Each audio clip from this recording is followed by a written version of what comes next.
যুক্তরাষ্ট্র চায় এই নির্বাচনের মাধ্যমে একসময়ে নিষিদ্ধ থাকা দল জামাতে ইসলামী ক্ষমতায় আসুক। জামাত ইসলামের নেতাকর্মীদের জন্য একটা খুশির খবর, অনেকটা হই হই কাণ্ড, রই রই ব্যাপার। এবারে নির্বাচনের ফলাফল ঘোষণা হইতে পারে 3 দিন লাগতে পারে, কমপক্ষে 3 দিনও লাগতে পারে এবারের নির্বাচনের ফলাফল। তাহাজ্জুদের সময় উঠতে হবে, এইবার তাহাজ্জুদের সময় উঠতে হবে। তাহাজ্জুদের নামাজ পড়ে যার যার ভোট কেন্দ্রের সামনে গিয়ে ফজরের জামাত পড়বেন। বারবার আবার ষড়যন্ত্র শুরু হয়েছে একটা দলের। দর্শক, ইতিমধ্যে কপাল খুলে গিয়েছে জামাত ইসলামের নেতা কর্মীদের। যুক্তরাষ্ট্র থেকে বড় সুখবর পেয়েছে জামাত ইসলামী। আগামী নির্বাচনে ক্ষমতায় যাবে জামাত।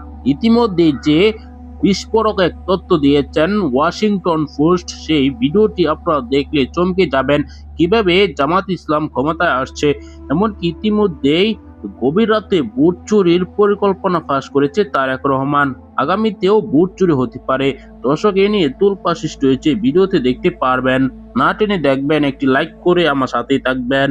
আসসালামু আলাইকুম দর্শক, এই ভিডিওর মাধ্যমে আপনাদের সামনে কিছু গুরুত্বপূর্ণ তথ্য তুলে ধরব, তাই ভিডিওটি ধৈর্য সহকারে চলুন দেখে আসি। জামাত ইসলামের নেতাকর্মীদের জন্য একটা খুশির খবর, অনেকটা হই হই কাণ্ড, রই রই ব্যাপার। গতকালকে বাংলাদেশে নির্বাচনী প্রচারণার আনুষ্ঠানিক কার্যক্রম শুরু হয়েছে। বিএনপি, জামাত ইসলাম বা তাদের সাথে যে জোট আছে এনসিপি সহ বাকিরা নির্বাচনী কার্যক্রম শুরু করেছে। তো এই কার্যক্রম শুরুকে কেন্দ্র করে পৃথিবীব্যাপী বিখ্যাত একটা সংবাদ মাধ্যম আল জাজিরা, যে আল জাজিরা শেখ হাসিনাকে নিয়ে একটা রিপোর্ট করছিল, আর এতে শেখ হাসিনা বা আওয়ামী লীগের অনেকটা কি বলা হচ্ছে পতনের একটা বড় ভূমিকা এই আল জাজিরা রেখেছে। সেই আল জাজিরাই গতকালকে একটা প্রতিবেদন দিয়েছে যে জামাত ইসলাম কি সরকারে আসছে। আল জাজিরার প্রতিবেদনটা বিভিন্ন ধরনের জরিপকে কোড আনকোড করে তারা মতামত দিয়েছে। এখানে জামাতের যারা বিভিন্ন নেতা আছেন, সাধারণ মানুষ আছেন, অনেকের সাথেই কথা বলেছেন আল জাজিরা। গতকালকে আপনাদের খেয়াল থাকার কথা, যুক্তরাষ্ট্র হঠাৎ করে জামাতের দিকে বন্ধুত্বের হাত বাড়ানো এবং কি তারা মনে করছে এই মুহূর্তে বাংলাদেশে ইসলামপন্থীদের একটা উত্থান হচ্ছে। তবে শরিয়া আইন চালু করলে বাংলাদেশের উপর 100% শুল্ক সহ আর বিভিন্ন প্রতিবন্ধকতার তৈরি করবে পশ্চিমা রাষ্ট্রগুলো।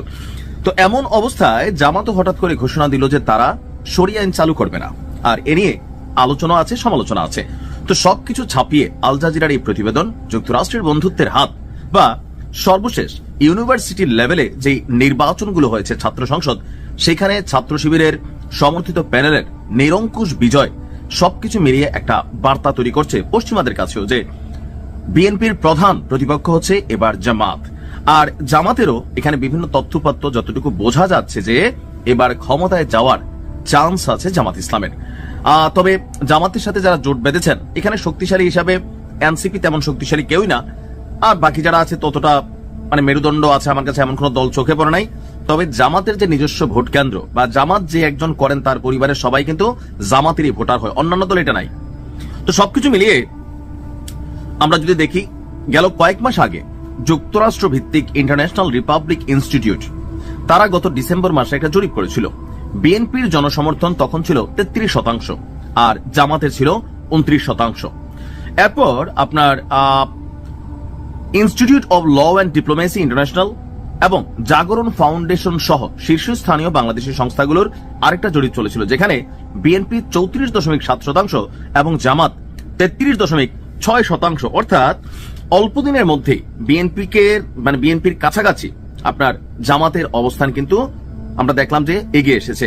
সেই ধারাবাহিকতায় অনেকেই মনে করছে যে আগামী নির্বাচনে জামাত বিএনপিকে ছাড়িয়ে যাবে। তবে নির্বাচনের ফলাফল জনগণের হাতে, এটা হচ্ছে একটা পারসেপশন।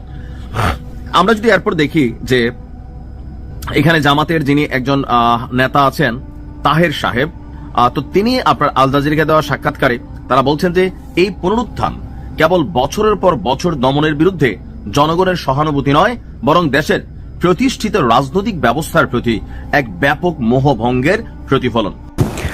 আসসালামু আলাইকুম। আজকে 2026 সালের যে নির্বাচন, সেই নির্বাচন নিয়ে মূলত আলোচনা হবে।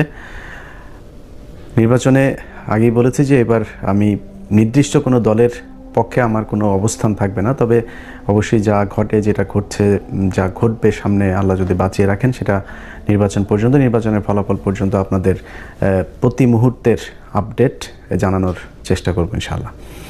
তো তার ধারাবাহিকতায় আজকে আপনাদের বলা চলে সূচনা একটা বক্তব্য দিচ্ছি, যেখানে মূলত বিএনপি এবং জামায়াত দুই দলই এবারের প্রতিদ্বন্দ্বিতা করছে মূলত।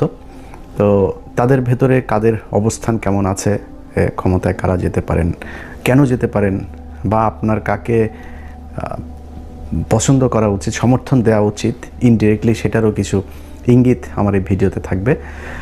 প্রথমেই বলে রাখি যে 2024 সালের 5ই আগস্টের পর থেকে আমি বিভিন্ন ভিডিওতে বলেছি যে তারেক রহমান এর নেতৃত্বে যে বিএনপি, সে বিএনপি আগের বিএনপি সরকারের যে সময়টা ছিল তার চাইতে অনেক বেশি উন্নত একটা কি বলবো যে ভালো কিছু করবে, এরকম একটা সরকার তারেক রহমান করবেন। তার কিছু তিনি যে বলেন যে আই হ্যাভ এ প্ল্যান, আসলেই তার একটা প্ল্যান আছে, এবং এটা আমি তার খুব ঘনিষ্ঠ লোকজনের সাথে তার যে কথাবার্তা হয় তাদেরও অনেকের কাছেই শুনেছি। এবং তার কিছু জিনিস যদি আপনারা দেখেন, গেল কয়দিনে তারেক রহমান দেশে যাওয়ার পর থেকে এখন পর্যন্ত আপনি দেখবেন যে এই বিএনপি হ্যাঁ ভোটের বিরুদ্ধে, সরাসরি না ভোটের পক্ষে অবস্থান নিয়েছিল। যখন সালাউদ্দিন বিএনপির একেবারে সামনের সারিতে নেতৃত্ব দিচ্ছিলেন মনে হচ্ছিল, তো তারেক রহমান দেশে যাওয়ার পরপর বিএনপি এখন হ্যাঁ ভোটের পক্ষে সরাসরি ক্যাম্পেইন করছে।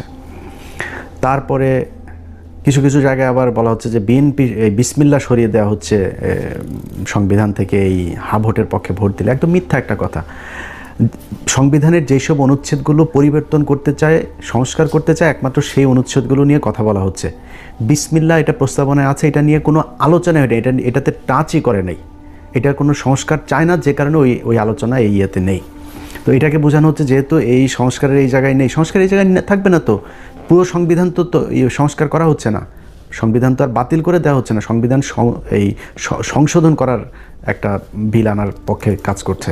প্রিয় দর্শক, আপনারা ইতিমধ্যে অবগত আছেন বাংলাদেশের আগামী জাতীয় সংসদ নির্বাচন নিয়ে ব্যাপক এক প্রস্তুতি নিচ্ছে বাংলাদেশে।